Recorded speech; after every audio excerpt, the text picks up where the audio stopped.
नमस्कार, मैं हूं आपके साथ प्रदीप आजाद और इस खास पेशकश में आपका स्वागत है।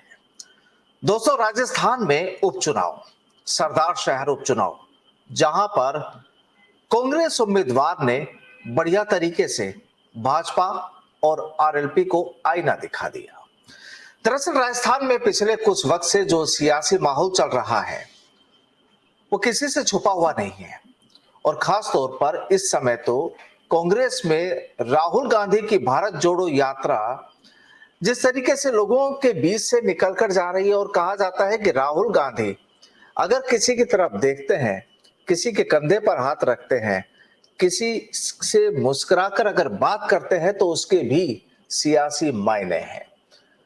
कहानी सीधी सी कि राजस्थान की जो सियासत है वो इस वक्त काफी अजीबोगरीब माहौल हम कह सकते हैं। और जाहिर सी बात है कि देखिए, आज गुजरात और हिमाचल के नतीजे भी आए हैं जो वहां पर विधानसभा चुनाव हुए थे और ये साफ हो चुका है कि गुजरात में भारतीय जनता पार्टी और हिमाचल में कांग्रेस पार्टी सरकार बना रही है। अब इस पूरे सियासी माहौल को, इस पूरे सियासी घटनाक्रम को सियासत करने वाले या सियासत से जुड़े पुराने नेता, वरिष्ठ नेता किस तरीके से मानते हैं, किस नजरिए से देखते हैं, आज इसी मुद्दे पर चर्चा होगी। और चर्चा के लिए आज हमारे साथ मौजूद हैं राजस्थान के पूर्व मंत्री डॉक्टर रोहतास शर्मा जी। शर्मा साहब, बहुत बहुत स्वागत है हमसे बातचीत करने के लिए, आपका हमसे धन्यवाद आजाद साहब, थैंक यू वेरी मच आजाद साहब। तो सर, अगर हम सबसे पहले देखें गुजरात के जो नतीजे आज आए हैं, इसको किस हिसाब से आप देखते हैं? देखिए, गुजरात के नतीजे तो क्लियर थे, पहले से ही क्लियर थे, क्योंकि नरेंद्र भाई मोदी वहां 13 साल तक मुख्यमंत्री रहे, फिर प्रधानमंत्री बने। वो प्रधानमंत्री दिल्ली में प्रधानमंत्री कुर्सी पर बैठ गए, लेकिन उनका ध्यान हमेशा 24 घंटे में 5 घंटा कम से कम डेली वो गुजरात की ओर ध्यान रखते थे। और गुजरात में उन्होंने सोच समझ करके गुजरात को बनाया। जितने उद्योगपति भारत में, भारत के निवासी भारतवासी, जितने प्रवासी भारतीय, जितने उद्योगपति थे, उनको करीब करीब सबको उन्होंने मुफ्त जमीनें अलॉट की और उन्होंने उद्योग धंधे लगाए। उद्योग धंधे जब लगते हैं तो निश्चित तौर पर बेरोजगारी दूर होती है, लोगों को रोजगार मिलता है, काम मिलता है। और उन्होंने जैसे कारपेंटर अपना चारपाई गढ़ता है, कारपेंटर अपना संदूक गढ़ता है, कारपेंटर जोड़ियां गढ़ता है, किवाड़ दरवाजे बनाता है, तो पूरी मेहनत करके बनाता है। इस तरह उन्होंने गुजरात पर पूरा फोकस रखा और गुजरात बहुत डेवलप हो गया। और वहां दूसरी पार्टियों का प्रॉब्लम ये रही कि इंदिरा गांधी जी के जमाने से के नेताओं को इंदिरा गांधी ने मारना शुरू कर दिया था और अपने अपने चमचों को बैठाना शुरू किया। तो गुजरात में भी कांग्रेस की लीडरशिप समाप्त हो गई थी और बीजेपी की लीडरशिप ऐसे आदमी के हाथ में आ गई जिसने पूरा भारत घूम घूम कर देखा था। नरेंद्र भाई स्वयंसेवक के रूप में भारत का कोना कोना उनका छाना हुआ था। भारत का कल्चर, भारत का खान पान, भारत का जलवायु, भारत की भौगोलिक स्थिति के बारे में उनको पूरी नॉलेज थी। इधर कांग्रेस के नेता दिल्ली में पैदा हुए और दिल्ली तक ही जानते थे, पूरे भारत को नहीं जानते थे। अब की बार जरूर अपने राहुल गांधी ने जरूर भारत को जानने की कोशिश की है और इसके निश्चित तौर पर परिणाम भी अच्छे आएंगे। कम से कम पप्पू की इमेज तो उनकी दूर हो ही जाएगी और भारत के बारे में, हर प्रांत के बारे में उनको नॉलेज आएगी। तो एक ऐसा व्यक्ति जो अभी नॉलेज, ज्ञान सीख रहा है, उसका मुकाबला ऐसे व्यक्ति से था जिसको भारत की पूरी नॉलेज थी। तो इस बार गुजरात तो निश्चित तौर पर बीजेपी को जीतना ही था। रहा सवाल दूसरे प्रांतों का, उसमें अगर हिमाचल की बात करें, हाँ, अगर हिमाचल की बात करें, हिमाचल में देखिए कि इन्होंने, भाजपा ने जो पब्लिक पॉपुलर चेहरा था उसको तो बाहर कर दिया और अपने अपने लोगों को वहां टिकट दिया, तो जिसका परिणाम भुगतेंगे ही आगे। देखो, नेतृत्व तो चाहिए। स्टेट में कहते हैं कि हम मोदी के चेहरे से चुनाव लड़ेंगे, ये कमजोर लोग कहते हैं इस बात को। क्योंकि स्टेट के लोग चाहते हैं कि जैसे कोई हैंडपंप की समस्या है, पानी की समस्या है, बिजली की समस्या है, तो हम अपने नेता से बात करें। वो दिल्ली थोड़ी जाएंगे जो प्रधानमंत्री के चेहरे पर वोट डाल करके उनसे काम कराएंगे। प्रधानमंत्री को देश और विदेश की समस्याएं बहुत है, वो उनमें उलझे रहते हैं। तो प्रांत में चेहरा चाहिए।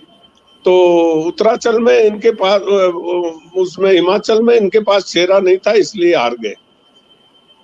बिल्कुल बिल्कुल। अब अगर राजस्थान की बात करें शर्मा साहब की, देखिए राजस्थान में सरदार शहर में उपचुनाव हुआ और कांग्रेस के प्रत्याशी ने यहाँ पर एक अच्छी जीत हासिल की।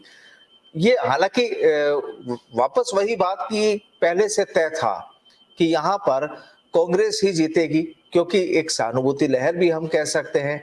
और जो अनिल शर्मा है, इनके जो पिताजी रहे, पूर्व विधायक रहे हैं, उनका भी अपना एक दबदबा रहा, अपना कामकाज रहा। इसको किस नजरिए से देखा जाए? देखिए आजाद साहब, आपको याद होगा 1 माह पहले आपसे मेरा साक्षात्कार हुआ था। मैंने जी, उसमें जी।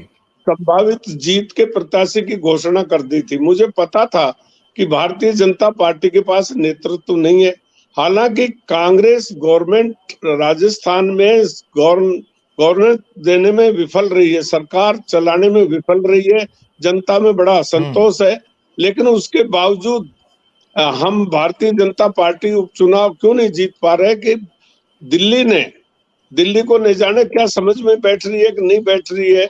दिल्ली ने राजस्थान का नेतृत्व किसी अच्छे सीनियर लीडर के हाथ नहीं सौंपा। वसुंधरा राजे इसके लिए सबसे उपयुक्त व्यक्ति थी, उसको इन्होंने नेतृत्व सौंपा है। जिसके कारण जो है नेतृत्वहीन रही पार्टी। अब ऐसे ऐसे नेता जिनको राजस्थान की भौगोलिक स्थिति का ज्ञान है, सतीश पूनिया को अपने खुद के चूरू के बारे में नॉलेज नहीं, अलवर की तो क्या जाने, भरतपुर के बारे में क्या जाने सतीश पूनिया, ऐसे शेखावत, ऐसे दूसरे नेता, इनको राजस्थान के बारे में जानकारी नहीं थी। मैंने पहले कह दिया था भंवरलाल शर्मा की जीत है। भंवरलाल शर्मा का 8 बार विधायक रहे, घर घर से नाता था। लोगों को जो जयपुर उनसे मिलने आते थे, सबको खाना पीना ठहरने की व्यवस्था। सर अब क्या लगता है, अगर हम राजस्थान की भी बात करें, आप कह रहे हैं कि बीजेपी का जो नेतृत्व है वो कमजोर है, उसकी वजह से बार बार यहाँ पर भारतीय जनता पार्टी को नुकसान उठाना पड़ता है। अब कहानी क्या होनी चाहिए? 100% यहाँ का नेतृत्व कमजोर है। 3 केंद्रीय मंत्री हैं, तीनों में से सबने जिलों का दौरा नहीं किया, दिल्ली जाते हैं और अपने अपने क्षेत्र में जाकर रह जाते हैं। प्रदेश लेवल का कोई 5-6 तथाकथित मुख्यमंत्री के कैंडिडेट जो अपने आप को समझते हैं, इनको पूरे राजस्थान की जानकारी नहीं है। वसुंधरा राजे को अगर ये नेतृत्व सौंप दें तो यहाँ सुनिश्चित है बीजेपी की जीत, और 180 से ऊपर ये सीट जीतेंगे। ये सारी आम जनता का यही कहना है। अब गांव-गांव में जाके पूछो, सब ये कहेंगे वसुंधरा नहीं तो बीजेपी नहीं, वसुंधरा आएगी तो ही बीजेपी जीतेगी। और सब ये कहते हैं कि कांग्रेस का राज विफल है, चोर बदमाशियां लूट खसूट इस राज में बहुत हुई, लॉ एंड ऑर्डर की सिचुएशन बहुत खराब है, किसान बहुत दुखी है, ट्रांसफार्मर नहीं है, खाद की बड़ी समस्या है, चारों तरफ से सारे पैसे खा रहे हैं, बदली ट्रांसफरों का उद्योग यहाँ पर खुला हुआ है, कोई काम नहीं हो रहा। हर दफ्तर में जाओ, थाना कचहरी में जाओ, पैसे देने पड़ते हैं। ऐसा राज राजस्थान में 75 सालों में पहली बार देखने को मिला। जबकि गहलोत का पिछला टेन्योर बहुत अच्छा था, लेकिन अब की बार तो लगता है कि गहलोत धृतराष्ट्र बन गए, आंख पर पट्टी बांध ली और लूट की छूट दे रखी है। सर क्या लगता है, जब हम सरदार शहर के नतीजों की जब बात करते हैं तो यहाँ देखिए जो आरएलपी है जो 3rd नंबर पर रही है, लगभग 46,000 से ज्यादा वोट आरएलपी ने हासिल किए। और कहा जा रहा है कि जाट समुदाय के वोट भी काफी तादाद में उन्हें मिले, जबकि बीजेपी के जो प्रेसिडेंट हैं वो भी इसी तबके से ताल्लुक रखते हैं उनका, और वो भी उसी इलाके से ताल्लुक रखते हैं। तो क्या यहाँ भी वो फेल हो गए, ऐसा लगता है आपको? बिल्कुल फेल हो गए। देखो, जाट कम्युनिटी में जाट नेता के बारे में ये होता है कि वो आम कार्यकर्ता से, अपनी जाति के लोगों से, दूसरे लोगों से वो सीधा मिलता है, हाथ मिला के बात नहीं करता, जफ्फी पाके बांथ भरकर मिलता है लोगों को। जाटों को ये चाहिए कि हमारा नेता ऐसा हो जो हमारी बांथ में रहे, हमारे हाथ के नीचे रहे, हमारे सिर पर नहीं बैठे। ये और सब नेता सिर पर बैठते हैं।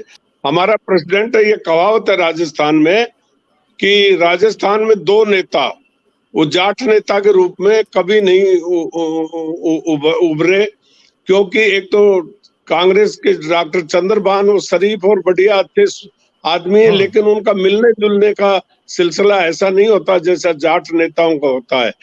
और एक हमारे पूनिया जी अगरबत्ती लगाते हैं घर में, दूसरे को घुसने नहीं देते, बाहर आके मिलते हैं, डिस्टेंस मेंटेन करते हैं।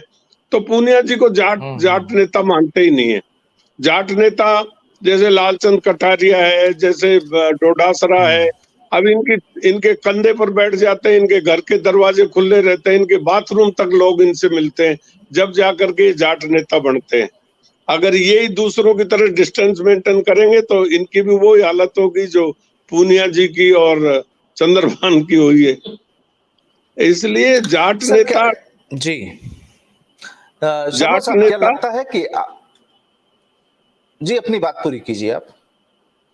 जाट नेता को मैंने देखा है, मैंने लालचंद कटारिया को देखा है, लोग रात को दरवाजा खोलते, सूते को जगा लेते हैं, वो बाहर आके बैठना पड़ता है उसको, नहीं बैठे तो उसको हाँ अब तो तू तरना के सोएगा भाई, तू आगा न तूने देखांगा, अरे बाबा मैं तो तेरी आवाज सुनते ही बाहर आ गया। तो ये ऐसा नेता चाहिए जाटों में, वो नेता सर्वाइव करता है और वो ही चलता है आगे। बिल्कुल सर, एक सवाल कि कहा जा रहा है कि आने वाले दिनों में बीजेपी के नेतृत्व परिवर्तन की भी बातें चल रही है। क्या आपको लगता है कि वाकई ऐसा हो सकता है और होना चाहिए? देखो ऐसा होना चाहिए, भगवान सद्बुद्धि दे नरेंद्र भाई मोदी को। अभी और राज्यों के भी उपचुनाव के नतीजे आए, मैं समझता हूं कि नरेंद्र भाई मोदी बहुत इंटेलिजेंट है, चीजों को समझते हैं और हवा को भी समझते हैं, तो शायद परिवर्तन होगा। जी, अगर आखिरी सवाल के रूप में अगर बात करें तो साल 2023 के इलेक्शन को लेकर अब क्या मानते हैं कि राजस्थान की जो कहानी होनी है, क्योंकि गुजरात का हो गया, हिमाचल का हो गया, सरदार शहर का नतीजा आ चुका है और राजस्थान में जो तमाम जो सियासी माहौल चल रहा है कांग्रेस और भाजपा में, अब इन दोनों को अगर हम एक साथ रखकर देखें तो किस हिसाब से इन्हें देखा जाए और क्या तस्वीर हो सकती है 2023 की? क्या यहाँ के इलेक्शन आसान होंगे 2023 में? देखिए निश्चित तौर पर अगर इन्होंने लीडर तो बदल दिया और वसुंधरा जी को नेता बढ़ा दिया तो 180 प्लस बीजेपी आएगी, कांग्रेस का नामो निशान नहीं रहेगा। मेरे ख्याल से 70-80 के लगभग बीजेपी जीत पाएगी अगर वसुंधरा जी को नहीं बनाया तो क्योंकि यह मजे हुए नेता हैं, कांग्रेस के पास तो मजे हुए नेता हैं।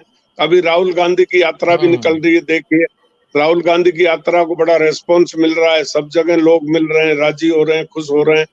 दूसरा बीजेपी की जो ये यात्रा निकल रही है आक्रोश रैली, वो फ्लॉप है, उसमें खुद ही श्रोता है, खुद ही भाषण देते हैं, खुद ही दरी बिछाते हैं, इनकी मीटिंगों में कोई भाग नहीं ले रहा, ना लोग आ रहे, तो ये फ्लॉप है क्योंकि लीडरलेस पार्टी है। नेताओं के लोग भीड़ इकट्ठी होती है नेताओं को देखने सुनने, उनके विचार जानने के लिए। नेता वो जो जमीन का हो, उनके दुख सुख में काम आए। अब ये हवाई जहाज छाप नेता गांव में जन आक्रोश रैली निकालेंगे तो देखिए कुर्सियां खाली रहती है। अभी देखा अपने राजस्थान में बड़े से बड़े नेता को देख लिया। तो नेतृत्व अगर नहीं बदलेंगे तो परिणाम नहीं आएंगे। बिल्कुल, चलिए कुल मिलाकर आप देखते हैं कि राजस्थान का जो अगले साल जो 2023 का जो इलेक्शन होगा, क्या वो वाकई आराम से होगा या यहाँ पर भी कई ट्विस्ट देखने को मिलेंगी, क्योंकि कहानी बीजेपी की भी और कहानी कांग्रेस की भी, क्योंकि अंदरूनी जो हालात चल रहे हैं, पब्लिक उन्हें किस नजरिए से देख रही है और पब्लिक का मत क्या होता है, पब्लिक की सोच क्या होती है, ये तमाम चीजें उन पर टिकी है। जाहिर सी बात है कि गुजरात और हिमाचल के जो नतीजा है उनकी छाया भी राजस्थान में पड़ने वाली है, क्योंकि गुजरात में सीनियर ऑब्जर्वर के तौर पर डॉक्टर सीएम अशोक गहलोत रहे और हिमाचल में सचिन पायलट ने जिस तरीके से ऑब्जर्वर के रूप में अपना वहां पर काम दिखाया, तो जाहिर सी बात है कि इस बार पायलट का सियासी विमान भी हिमाचल के रास्ते से दिल्ली तक जरूर उड़ा है।